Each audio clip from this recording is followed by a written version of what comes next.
Aging Wizards, Bioengineered Soldiers, and Dreams of Dragons. This is my July wrap-up. Welcome to the depths.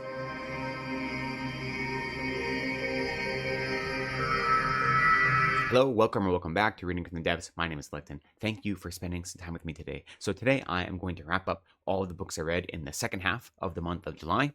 In the first half of July, I finished 12 books, and I have a mid-month check-in talking about those 12 books. I'll leave a link to that down in the description. And in the back half of July, I also finished 12 titles, and so that's what I'm going to talk about today. Before I talk about that, a little bit of what's going on in my life in the last 2 weeks.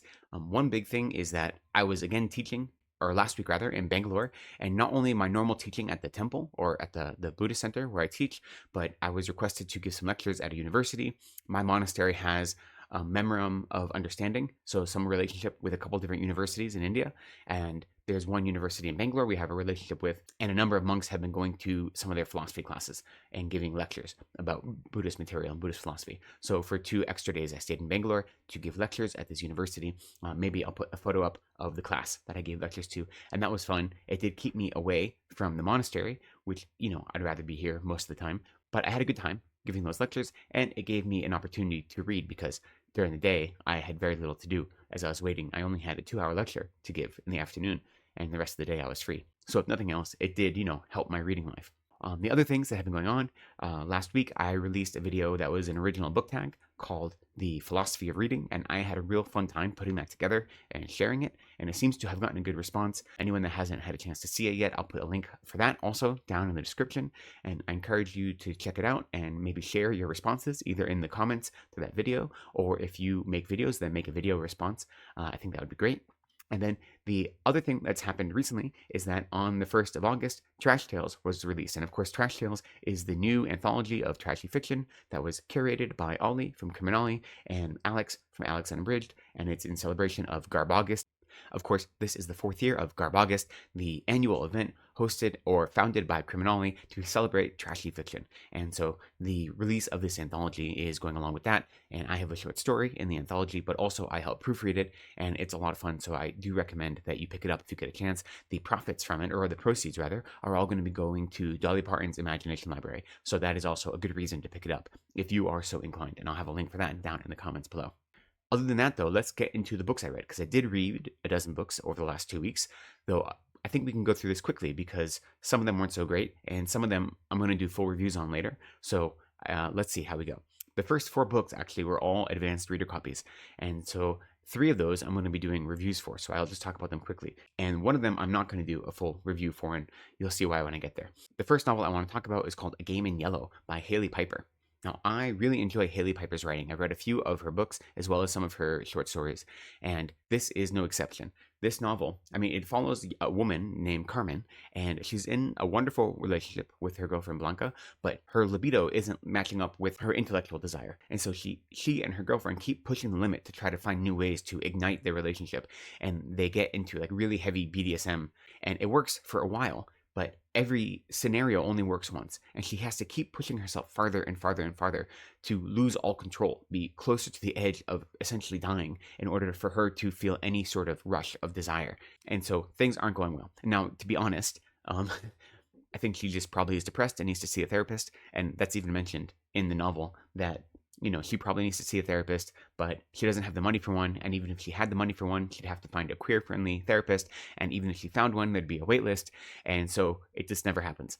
In a world where there is easily accessible mental health access, then this wouldn't be a novel. So luckily for this novel, America's healthcare system is mired in a capitalist hellscape, which isn't good for the rest of us, but is good for this novel.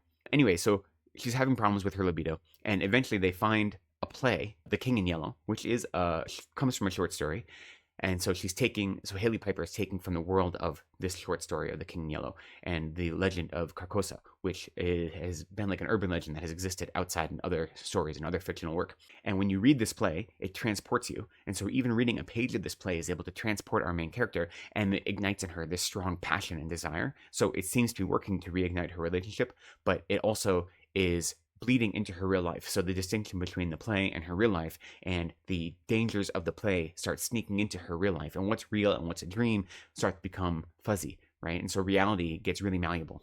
This is one of the loneliest novels I've read. The world building is great.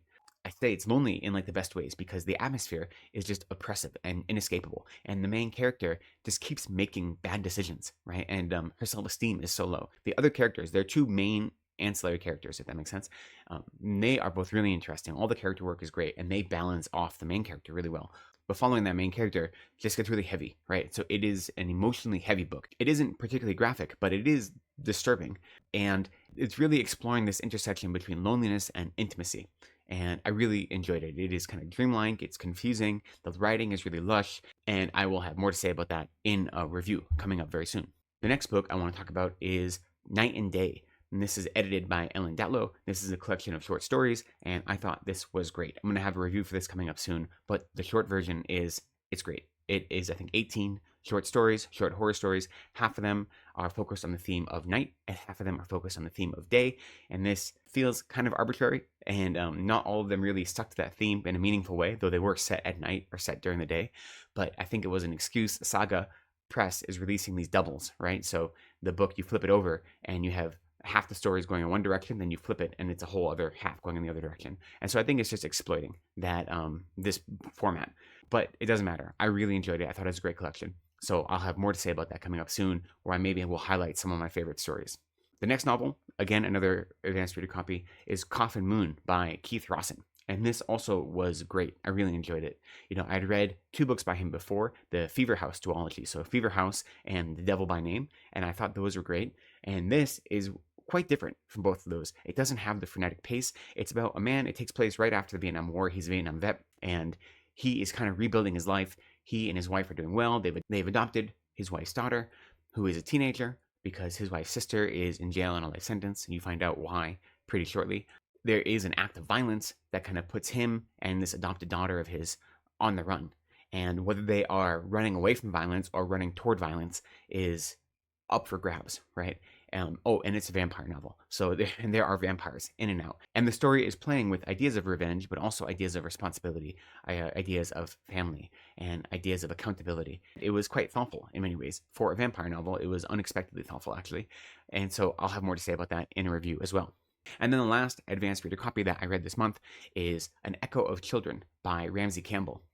And now this one, I don't think I will be doing a review for. And the reason is I didn't love this. You know, in many ways, this is classic Ramsey Campbell. It is slow-paced, it is very atmospheric, it is just like lingering thriller, right? And it's filled with this really formalistic dialogue. The dialogue just creates this constant set of dissonance. And I liked the story overall. And, you know, it's playing with like small town urban legends and contemporary folklore. The story is about a young family, husband and wife and their son, who move out of the big city because of, they don't really say why, but like because the big city is dangerous for their son. And they move to a small beachside town. And the house they move to, there's something wrong in that house. And whether it's a haunting or possession or some combination of those two things, you don't really know, or you find out as the story goes on. But the story isn't told from their point of view. It's told from the point of view of one of the grandparents. So we have both sets of grandparents, and then the 2 parents and the child. So there are these 7 characters, right? And we mostly follow one of the grandparents' point of view. I liked that setup. I thought it was interesting, putting us on the outside. And I liked the overall story. I liked the atmosphere. But the writing is, you know, Campbell really favors dialogue over a narrative. And each chapter will have like one great paragraph at the beginning that like sets up what's going on. And then it's just dialogue, dialogue, dialogue. You know, there are scenes where there are 4 people talking to each other, and it doesn't even indicate who's talking. Like you have to guess from the context which character is speaking, because it's just dialogue and nothing to connect it, you know? And so I didn't love that.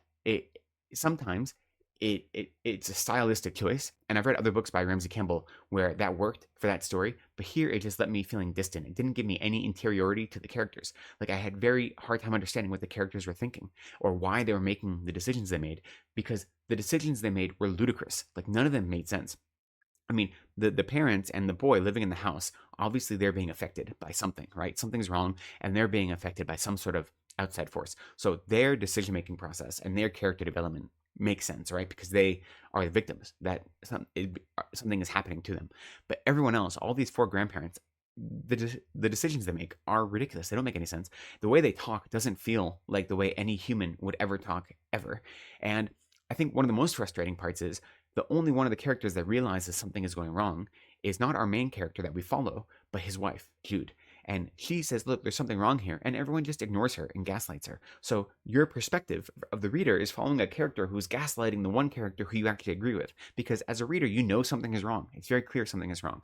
But Ramsey Campbell doesn't have any interest in like showing us the interiority of that or like feeding into that. It just shows it from the outside. So everything feels really far away. Like everything feels like it's from a far distance. And there's no intimacy to this novel at all. And instead, there's this weird, stilted, very stylistic dialogue, and that's about it. So I enjoyed the story overall, like where it went, like what happened. I enjoyed the atmosphere and the world building. I thought that was really good, but I really wanted more intimacy, and the dialogue was just too much. If you really like dialogue heavy narrative and you like this kind of feverish stylistic dialogue as well, then I think you'll enjoy this. If you like other books by Ramsey Campbell, then this is probably right in your alley, but this didn't do it for me.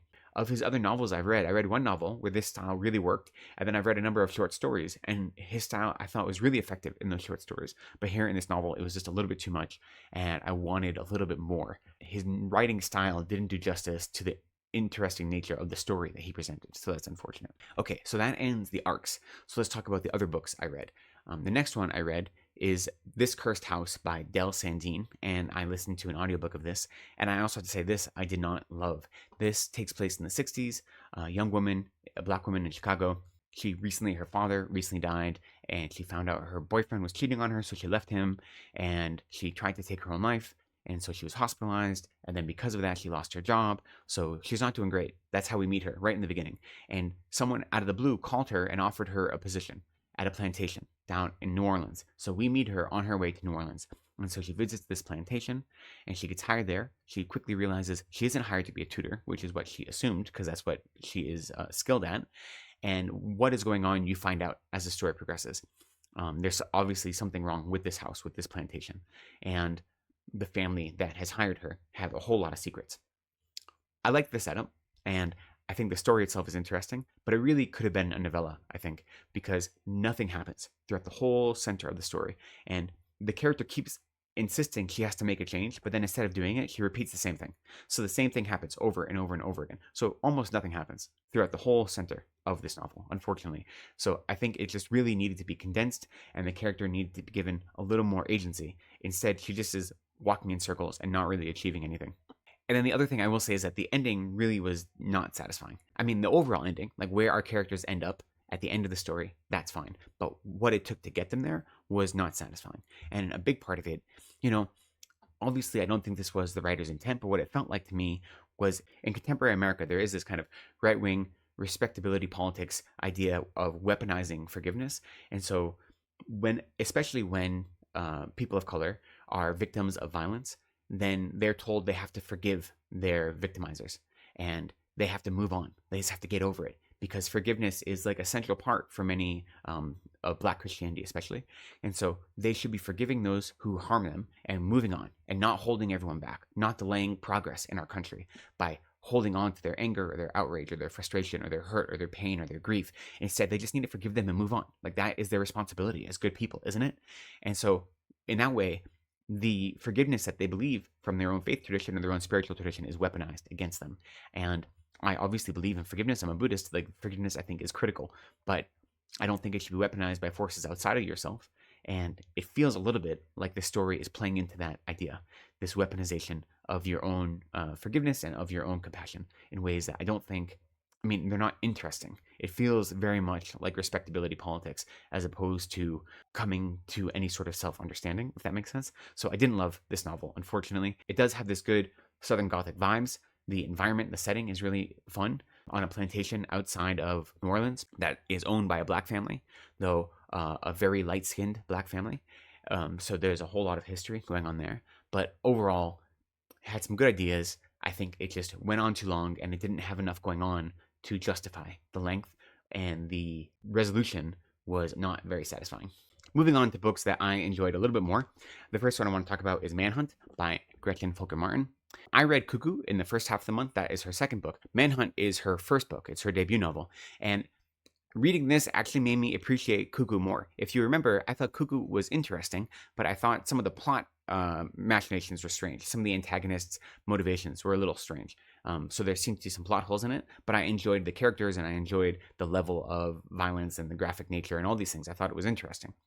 Manhunt, I enjoyed it, but it also was a lot, and not in a good way. It was very graphic, and I didn't mind the graphic nature of it. I thought the graphic nature was fine. It had a lot of ideas, but it just felt like it was shooting in all directions at once, fueled only by anger and rage, and there was no direction to its critique. It was just critiquing everything. And the story takes place in the near future, where there's been some sort of virus that transforms anyone with high levels of testosterone into these crazy zombies. And they're not just zombies, but they physically transform. Their skin turns into a thick hide, and they grow claws, and they are feral, and they just kill and devour and rape and eat anyone that is alive. Our main characters are two trans women. To be a trans woman at this time is obviously very difficult, because naturally the trans woman would have a high level of testosterone, and now that half the population, more or less, has transformed into these wild beasts, then society has kind of broken down. And so to get the either testosterone blockers or estrogen or other hormones they need is very difficult. And one of the things that you do, and you can kind of tell from the cover, is that due to the scientists trying to cure this disease that is causing these zombies, has messed with the hormone levels in these feral wild men, is that if you eat their testicles, that helps lower your own testosterone level. So they hunt these zombies to eat their testicles for, that's part of what's going on, which is as disturbing and graphic as you can imagine. And that's fine. That's fun. I enjoyed the novel, I should say. Okay, I enjoyed it. But I felt like it was a really a scream into the dark, which is fine and useful. But there wasn't a plot, right? The characters were just surviving. They didn't have a goal. Even in post-apocalyptic stories, there's usually some sort of goal other than just survive. And, whether you're trying to find a cure, which they're not interested in finding a cure. I mean, conceptually they are, but they're not the characters that are going to do that. So whether you're trying to find a cure, or whether you're trying to save someone, or whether you're trying to reunite with someone or something, there's usually some sort of plot, right? There's something that you're doing. Here, they're just surviving day to day, which could be interesting. And there's a few different mini plots that happen throughout the story, but none of it feels all-encompassing. So it just feels like you're wandering around. So it feels aimless in that way. And that could be fine if the characters were really engaging. And I think my problem was the characters were all so self-destructive. Every character hated themselves for different reasons. There was so much self-loathing in all of the characters, whether there was internalized misogyny, internalized homophobia, internalized transphobia, internalized fatphobia, whatever it was. Every single character hated themselves for one reason or another. And it was a lot. For one character to have some sort of self-loathing is interesting because it creates tension. For every character to hate themselves is just it was too much, It weighed the story down, I think. So, they're trying to survive, they're trying to find allies, and then there's a whole group of women who are these crazy TERFs who are hunting down trans women. Because they think that trans women are traitors and that they are going to turn into these zombies as well. And so they are starting their own government and their own society, but the core part of their society is hunting down gender traitors. And so obviously our two main characters, these two trans women, and then they also meet a trans man, and then one of their friends who is a scientist, who is a cis woman.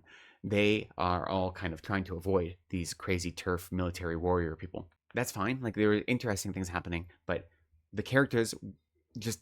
all of them were so miserable, and I just didn't want to spend time with them because every single one had the same character trope of hating themselves. So it was hard. That was hard.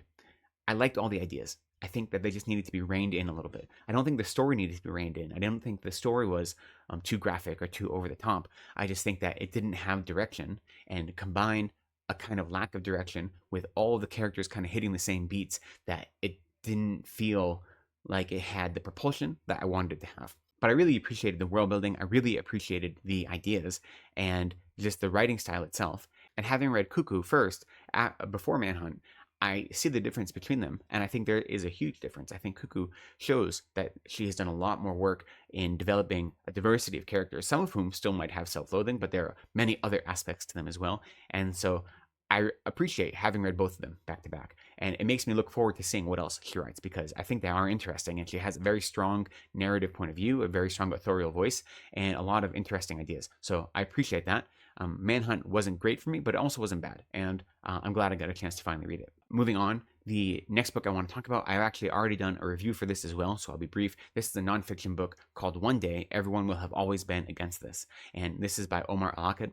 And this is ostensibly about the current genocide that's happening in Palestine, though it's really about atrocity in general and our complicity and culpability in atrocity and how it happens and why it happens and how we are somehow participating in it, especially by our lack of doing anything. And, Omar Al-Akkad, the author, is a novelist and also a journalist, and he isn't Palestinian. He doesn't have family in Palestine. He was born in Egypt. He was raised in Egypt and in Qatar. His family moved to Canada when he was a teenager, and he, as an adult, eventually moved to America and became an American citizen. So he isn't Palestinian, right? Yet he sees this genocide, and it's overwhelming, and it prompted him to write this. And it is part memoir, part kind of essay / reflection about the nature of power and the nature of culpability. And I really enjoyed it. I thought it was phenomenal. I really think it's kind of essential reading. So I already did a review for it. I'll link that down in the description. It's short. I read it in a single session. And like I said, I think it really is critical reading right now. So I highly recommend it. Moving on to kind of lighter fare, I read Tehanu, which is the 4th book in the Earth-Sea cycle by Ursula K. Le Guin. I previously obviously have been reading this cycle for the last couple months, and I thought this was great. I'm still debating how I'm going to do a review. There's 6 books in the Earth-Sea cycle, and I was thinking to maybe do a review of the first 4 books and then a review of the last 2 books. And now I'm not sure. But, the interesting thing is she wrote the first 3 books as a trilogy, pretty like in 1968 through 1972 or so, I think, give or take. They were released quite close together, and she thought she was done. And then the 4th book, Tehanu, she wrote almost 2 decades later in 1990. And then she thought she was done. And then the next book, the 5th book, she wrote a decade after that. The 5th and 6th book she wrote together. And the 5th book itself is a collection of short stories. So the writing process was interesting because she thought she'd finished and then she realized she hadn't finished. She had more story. So Tehanu was written, like I said, almost 2 decades after the previous book. And I really enjoyed it. The previous 3 were all, I said this is a very YA, if that makes sense. It's almost middle grade. Like I am about to buy this whole series for my nephew who is 10. And I think it is pretty thematically appropriate for that age group. But it's still a wonderful book to read as an adult. This one, Tehanu, has aged up a little bit. It's much more YA. And what I appreciated about this one is that, the first book is following Ged as a young boy, and who he becomes a wizard, right? He goes to a wizard school, becomes a wizard. The second book is following a young girl, Tanar, and it takes place a few years after the first book, when Ged has already kind of finished his wizard schooling, and he is now a mage, a high mage even. And so the second book, he comes in halfway through the book, almost as an antagonist. Then the third book has a huge time jump, and he is an old man. And it follows him going on a quest as an old man with another young child coming in, or another young man, rather, who is coming into the story. So there's all these interesting time jumps, right? Now, the 4th book takes place literally right at the same time the 3rd book ends. So it's an exact continuation, but it's from the point of view of Tanar, who we haven't seen now for decades. So it goes back and forth between the perspectives of whether it is Ged as the main character or Tanar as the main character. So now in this one, we're back to having Tanar as the main character, and I thought it was great. I thought seeing her perspective was really powerful, and I thought the story as it unrolled was really engaging. And what Ursula K. Le Guin is doing in the fantasy space about exploring identity, exploring loneliness, exploring prophecy, exploring responsibility, exploring compassion, all of these, I think, are really interesting. And of course, there are dragons. Dragons play a big role in the old tongue that the dragons speak. So I really enjoyed this. I think I'm going to do a fuller review. I just haven't figured out if I'm going to do for each of the books individually or for the series. So there'll be more on it coming out soon. We'll see. Now, the next 2 books I want to talk about, I buddy read both of these with my friend Alex, and these are the first 2 books in the Dogs of War series by Adrian Tchaikovsky. That is Dogs of War, as well as Bearhead.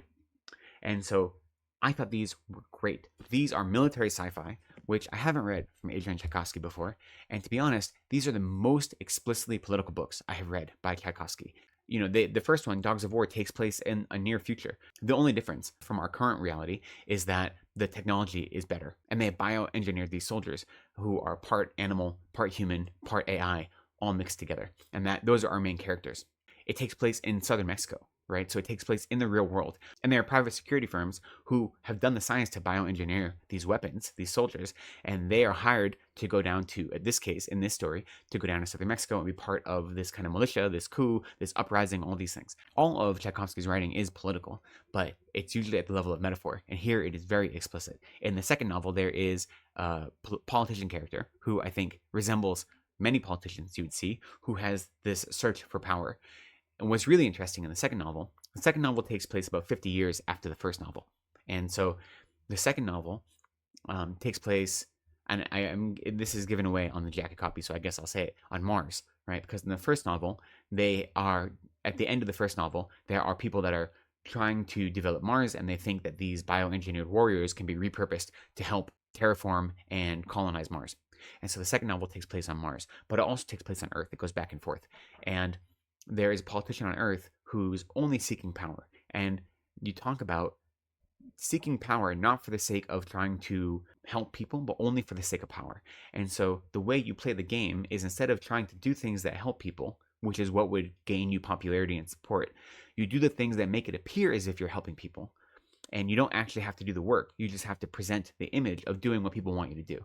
And so this idea of a game within a game, and that all politicians do, or all politics really is not learning how to play the game, but learning how to be outside of the game and to manipulate the game just to gain your own power, due to your own greed, due to your own whatever. And so it's a really biting commentary on contemporary politics and contemporary society. And it's done through this really fantastic sci-fi lens of this military sci-fi, futuristic space colonization, all these things mixed together. I think I'm going to do a full review of the whole series. There's still one more book in the trilogy called Bee Speaker that just came out this year. And so I'll have hopefully a longer review coming up soon. But these two books were, some of the best books I read this month. I really, really enjoyed them. And then the next thing I read is another book by Adrian Tchaikovsky. This one was a novella, and it's called One Day All This Will Be Yours. And this was fun. This was a sci-fi novella that was a comedy, and the main character exists on a farm that is on the edge of time. And he was a soldier in the Time Wars. The whole story is that, what if time machines were a weapon of war? And of course, they're more powerful than the nuclear bomb. If you have the ability to go back in time to change things, then you don't have to fight your enemy now. You can go fight them in the past, before they even became your enemy. But what is the logical outcome of that? So Tchaikovsky looks at what logical paradoxes would happen. And you find the whole story takes place around this one soldier who became disenchanted with this whole situation. And so he's been meticulously going through and destroying anyone that ever receives any sort of time travel technology, and he's created a bottleneck. So any time travelers will end up on his doorstep, and his pet Allosaurus just kind of feeds on them. So he lives by himself, and he's eliminated all war. He's eliminated all strife by eliminating everyone except for him. So everything after his bottleneck in time is pure peaceful utopia, because there's no humans left, because he's the only one. And yet one day, there are some time travelers that come, but instead of coming from the past, they end up from the future, and they call him Grandpa. And so it throws his whole life into a tizzy. And this is a reflection on technology, obviously. He does a great job of looking at the actual paradoxes that would come up from time travel technology. But then, instead of just playing with technology, this idea of loneliness, this idea of responsibility, this idea of being a steward for the human race and what it means, like, what do you owe your other humans? What do you owe the earth as just a responsible human being? And it's fun. Like, it's, there's a pet dinosaur. Like, how can it not be fun? So I thought this was great. I really enjoyed it. And it's a novella. It's part of his Terrible Worlds series. So he has these Terrible Worlds novellas, and each of them seem to be grouped. So there's the Terrible Worlds Destinations. So there's 3 novellas that are part of the Terrible Worlds Destinations. Then there is Terrible Worlds Revolutions, and so forth. So he's doing these series of novellas that all are thematically linked, and this is one of them, and I really enjoyed it. If you are interested in pet dinosaurs and time travel, definitely pick this one up. And then the last book that I want to talk about that I finished is The Golden Fool. This is by Robin Howe. This is the second book in the Tawny Man trilogy. So that is to say the 8th book in the realm of the Elderling saga in its entirety. And I thought this was great. I have enjoyed everything I read by Robin Howe. And, I will say this was, like all of Fitz's stories, it's told in this first-person retrospective. It's very intimate, very interior, and very slow. There is very little that happens in this story. There's very little plot. It is almost all character development. I mean, things happen, right? And there are conflicts in the first book in this trilogy that come in to this and are expanded upon, and there are new conflicts that come in. But really, this book is setting up for the 3rd book in the trilogy. That's what it feels like to me. And I mean, it is 700 pages of setup, so that's quite a lot. But there is character work the whole time. The characters deepen, they develop all the characters, not just our main character. And I loved it. I love being in this world. I love where it goes. I love her expansiveness to her world building and her minute details of these characters. So, I'm a fan all through and through. I will say I'm kind of annoyed with the main character Fitz. I think he makes bad decisions, and he keeps things secret that he shouldn't be keeping secret, and then things that should be kept secret, he just tells people like for no reason. I don't think this is a mistake like on Robin Hobb's part. I'm kind of frustrated with him. Like for all he's been through, he's kind of a dunce. And so I kind of want more. I want him to actually like, he's in his mid 30s by the point of this book, but he's lived so much life. He still seems like kind of an idiot a little bit. And so I really have high hopes for him, but he keeps letting me down a little bit, unfortunately. But I think, I don't think this is bad writing. I think this is the journey he's going on. So he frustrates me, but I enjoy being frustrated by him because the novels are so lush, they're so dense, and I'm having a great time with the series. And seeing how the whole different world that we learned about in the Live Ship Traders trilogy, how that is impeding on this world, and how because it's the same world obviously, but it's a whole different set of characters in a different part of the world, and so those characters and their storylines are having a more direct effect on Fitz and his storyline now. So I think that the worlds are meshing really, really well, and I'm really excited to see where the story goes. And that's it. Those are the titles that I finished this month. Really quickly, looking forward. Well, first off, I should say, what am I reading now? I'm reading one advanced reader copy, The Dead of Summer by Ryan LaSala. And this is a YA queer horror story. And we'll see. I'm only a little bit in a few chapters in. It's reading very YA to me right now, almost middle grade. So we'll see how it goes. But so far, I like the premise. And I'm also reading Rakesfall by Vajra Chandrasekhara. And this I'm reading because it is one of the shortlisted books for the 2025 Ursula K. Le Guin Prize. And I'm hoping to read all 8 of those shortlist books. I think I'm going to do a video on that maybe next week. We'll see. And so far, I'm enjoying it. He's a Sri Lankan author, and it is a very interesting novel. That's all I'll say right now. Again, I'm only about a third of the way through, and it's not very plot oriented. It's more vibes. And so we'll see how it goes. I'll have more to say about that, I'm sure, in my next video. Okay, now looking for the month of August. It is, of course, Garb August, so I'll get to my Garb August plans in a moment. But outside of Garb August, there's only 2 real books that I have intended to read. The first one is Fool's Fate. So this is going to be the 3rd book in the Tawny Man trilogy. So then I'll have finished the first 3 trilogies of the Realm of the Elderling. So this is following The Golden Fool. So I intend to read this. And then I also intend to read Tales from Earthsea. This is the 5th book in the Earthsea cycle. And this is a collection of short stories, actually. I think it's 6 short stories or so. So I'm hoping to read these 2 books. Those are the only 2 books that I am definitely planning on reading. Now, aside from that, it is Garb August. And so trashy fiction is, on the menu. And I have a few ideas. I'm not committed to anything. The one thing, I have a bunch of books by James Herbert. And so I'm hoping to read some of those. I have a bunch of books from Sean Hodgson. So my most recent trip to some of the used bookstores, I got a bunch of James Herbert and a bunch of Sean Hodgson. So those are both trashy horror fiction. So I'm hoping to read some of those. And then I guess there are 2 books that I do really hope to read. The first one is a novelization of E.T. I found this also at the used bookstore, so I was really excited by this. So I'm looking forward to reading this. I hope it'll be a little bit of a lift, a little bit of nostalgia. And so the novelization of the movie E.T. I'm excited for. And then, CriminOlly is the one that started, Garb August is his event. And his favorite series, or one he talks about quite a lot, is the 87th Precinct series, and by Ed McBain. And I'm not a big fan of police procedurals, but I saw this one again at the used bookstore, and it's called Fat Ollie's Book. And it is one of the 87th Precinct series. And so I figured I couldn't not read it. How can you not read Fat Ollie's Book, which is part of Ed McBain's 87th Precinct series, during CriminOlly's Garb August? I felt like it was destiny. So that's the other book I'm planning or hoping to read. And then if I have time, I did have a few books by Michael Crichton that are suitably trashy, both Congo and Prey. So I'm hoping to pick up one of these. These are the other 2 books that I got at one of my most recent visits to the used bookstore. So though that is my tentative Garb August plans. Nothing is really set in stone except for maybe E.T. and except for probably Fat Ollie's Book. And then, of course, I want to read some more Robin Hobb and some Le Guin. And we'll see where I go. I have a bunch of arcs that I'm probably going to try to get through. I know that the next few months are going to be busy for me. I have exams coming up soon. And so I really want to kind of take time now to be very intentional with what I read in August, being aware that the second half of August and September are going to be really kind of reading deserts, I think, for me. At least it's what I'm anticipating, because that's what's happened in past years when I come up to exam time. But I think that's all I have to say for now. Thank you for sticking with me. I'd love to hear your thoughts. Have you read any of the books that I've talked about? Or do you have any thoughts? What are your plans for Garb August? I'd love to hear it. Anything you have to say down in the comments. So for now, I'll say thank you for spending some time with me. I appreciate you. Please be kind to yourselves, take care of each other, and go slowly.